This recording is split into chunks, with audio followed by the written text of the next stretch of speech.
ఏంటి ఈ డివిజన్లో ప్రధాన సమస్యలు? ప్రధాన సమస్యలు ఏంటంటే మురుగునీటి సమస్య ఎక్కువ ఉందండి. దోమల పరిస్థితి ఎక్కువగా ఉంది. ఇక్కడ ఉన్నటువంటి పారిశుద్ధ వ్యవస్థ కూడా సరిగ్గా లేదు. ఇంతకుముందు ఉన్నటువంటి పాలకులు సరిగ్గా పట్టించుకోకపోవడం వల్ల వారి నిర్లక్ష్యం వల్ల ఇక్కడ దోమలు ఈగలు ఎక్కువ కావడం వల్ల చాలా ప్రజలు ఇబ్బంది గురవుతున్నారండి. మీరు చెప్పారా మీ సమస్యలను? అసలు వారి దృష్టికి కూడా తీసుకుపోయినాము. వారు వచ్చామా పోయామా అన్నట్టే కానీ వాటి సమస్యలను సరిగా పరిష్కరించే వేలో కానీ ఆ కోణంలో కానీ అది ఎంతవరకు దాన్ని పరిష్కరించగలము అనే కోణంలో చేయలేదు. ఏదో ఉన్న కంటి తుడుపు చర్యలే చేసిరు కానీ దాని మూలాల వరకు కూడా పరిష్కరించే వరకు వాళ్ళు పోలేదండి. ఓకే, ఇప్పుడు కరీంనగర్ సిటీ డెవలప్మెంట్ అనేది ఇంకా జరగాల్సింది చాలా ఉంది.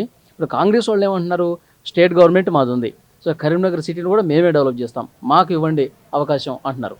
అంటే దాని ఏమంటారు కాంగ్రెస్ కామెంట్స్ని?